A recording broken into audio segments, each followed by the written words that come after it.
මේ ලස්සන බලන්න නම් ඔයා අනිවාර්යයෙන්ම රුමේනියාවට එන්නම ඕන.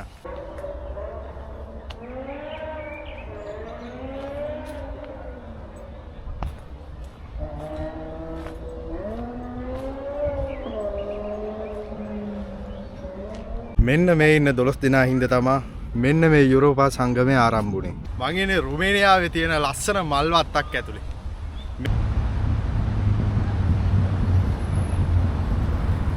සලුත් කියලා පිළිගන්නවා රුමේනියාවේ ඉන්න ශ්‍රී ලාංකිකයෝ වගේම රුමේනියාවට එන්න බලාගෙන ඉන්න ශ්‍රී ලාංකිකයෝ හැමෝම. ඇත්තට මං අද ඇවිල්ලා ඉන්නේ රුමේනියාවේ බුකරෙස්ට් වල තියෙන සුවිසිසි ස්ථානයකට. ඔයාලට මගේ පිටිපස්සෙන් පේන රූප කවුද මේ ඉන්නේ? ගොඩක් කට්ටිය දන්නේ නැතුවද? ගොඩක් කට්ටිය මේ පාක් එකට ඇවිල්ලා ඇති ඒත් කවුද කියලා දන්නේ නැතුව. මේ වගේ පිළිම තියෙනවා 12ක්. මේ 12 දෙනා තමයි යුරෝපා සංගමයේ ආරම්භක සමාජිකයන්. නැත්තම් ආරම්භක නිර්මාතෘවරයන් කිව්වොත් නිවැරදි. මං එකෙන් එක පෙන්නන්නම් මෙයාලා. මේ ඉන්නේ එක්කෙනෙක්.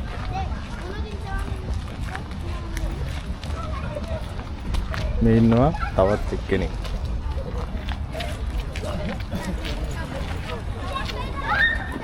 මෙතන තව එක්කෙනෙක් ඉන්නවා.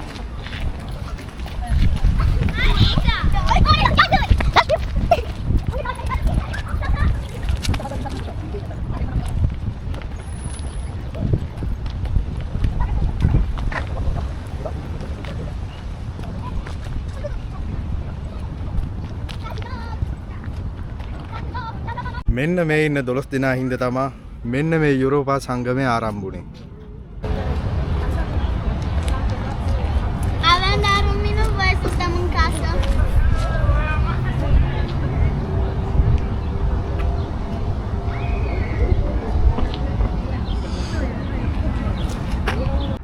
මන් දැන් ඉන්න පාක්කේ නම තමයි මේ තියෙන ගහලා තියෙන්නේ පර්කුල් රෙගෙලේ මිහායු. පර්කුල් කියන්නේ පාක් රෙගෙලේ මිහායුණු.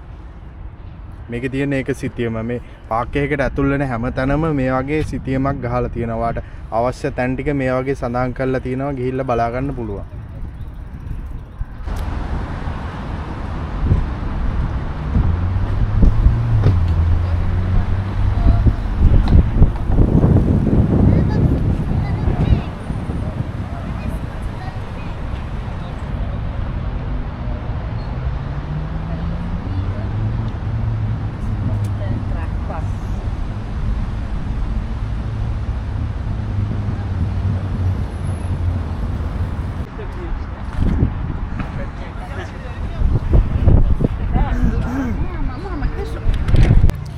රුමේනියාවේ ඉන්න ඔයාලා කොහේ හරි පාක් එකකට යනවා නම් අනිවාර්යෙන් මේ නෝටිස් බෝඩ් එක කියවලා ඇතුළට යන්න. මේකේ ගොඩක් දේවල් සඳහන් වෙලා තියෙනවා.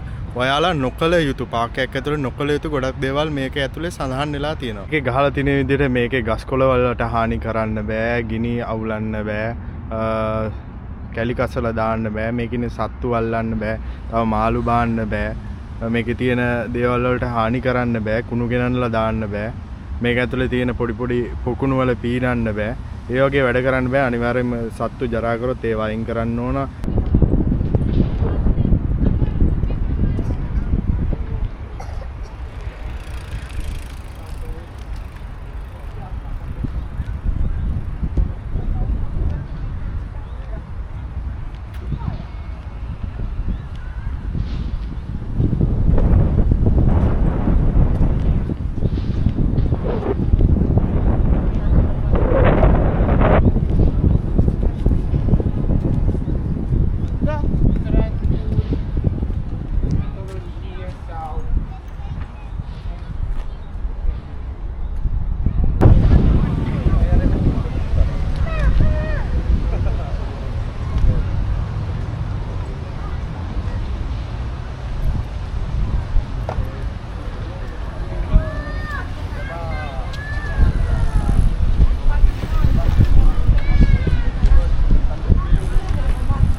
වගේ තැනකට ආවම මේ වගේ ලයිව් මියුසික් එකක් අහන් ඉන්න අමතක කරන්න එපා. ඒ වගේම ඒ වගේ මිනිස්සෙට පුංචි ආධාරයක් කරන්නත් අමතක කරන්න එපා.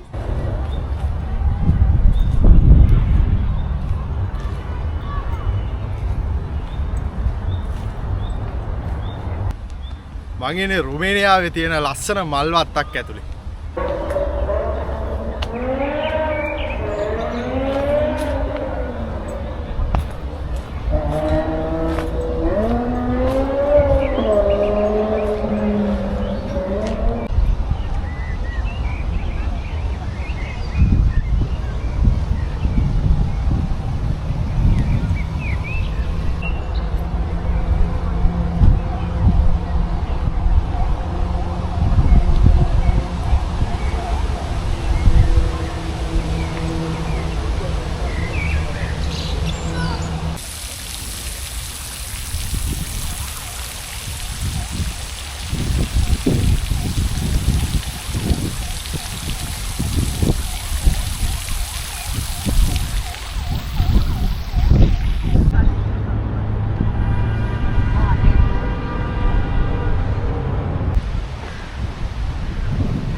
මෙන්න මේ වගේ ප්‍රතිමා මේ පාක්කේ හැම තැනම තියෙනවා.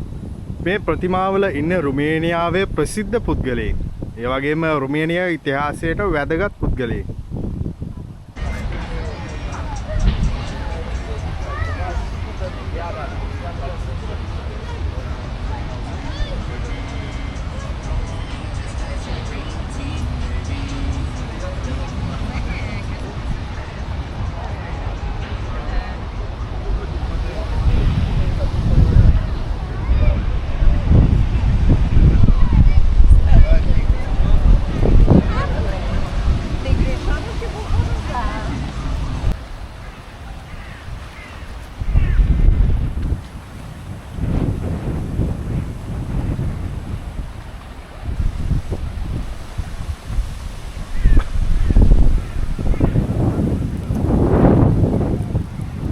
මේ පාක් එකට එද්දි ඉර එළිය හොඳ නැහැ වැටලා.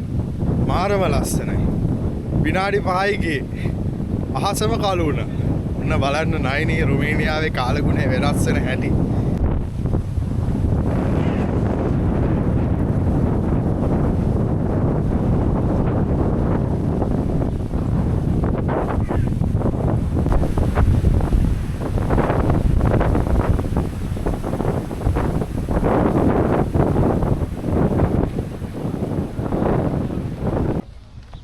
අපරාධ හැබැයි ටික වෙලාවේ මට අඳුරේ ඉන්න උනේ. විනාඩි 10ක් විතර ආයෙ එළිය ආවා.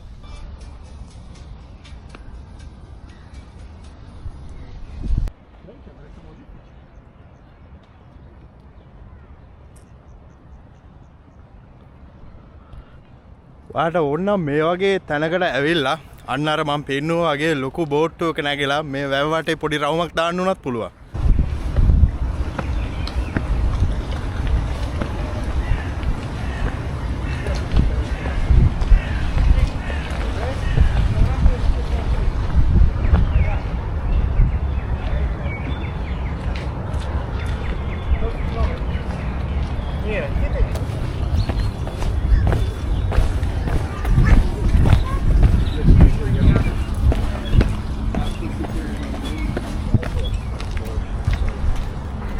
මේ පාක්කේ ඇතුළේ මට ඇවිද ගම තවත් ලස්සන තරක් හම්බුණා. අහලා පුරුදු නමක් ඉඳ බැලුවේ. බලමු මොකද්ද මේ කියලා. මේකේ නම ග්‍රාදීනා ජපෝනිසා. අපි ඇතුළට ගිහලා බලමු ඇයි මේක ග්‍රාදීනා ජපෝනිසා කියන්නේ කියලා.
මේ ග්‍රදීනා ජපෝනිසා පොඩි පාක්කේ ඇතුළට මට ඇවිල්ලා තියෙනවා මේක නිකන් ජපන් ආකෘතියකට රොමේනියාවේ හදලා තියෙන තනක් වගේ පොඩි පොඩි ප්‍රතිමා වගේ තියලා මූර්ති වගේ තියලා ජපානයේ විදිහට පොඩි පාක්කයක් හදලා තිනවා. මේක මාර ලස්සන තැන. දියැලක් වගේ හදලා තිනවා මෙතනින් පටන් අරන් මෙහෙම ඇවිල්ලා මෙන්න මෙහෙම ගලාගෙන යන විදිහට. මේ වෙලාව නම් වතුර දාලා නැහැ මං හිතන්නේ.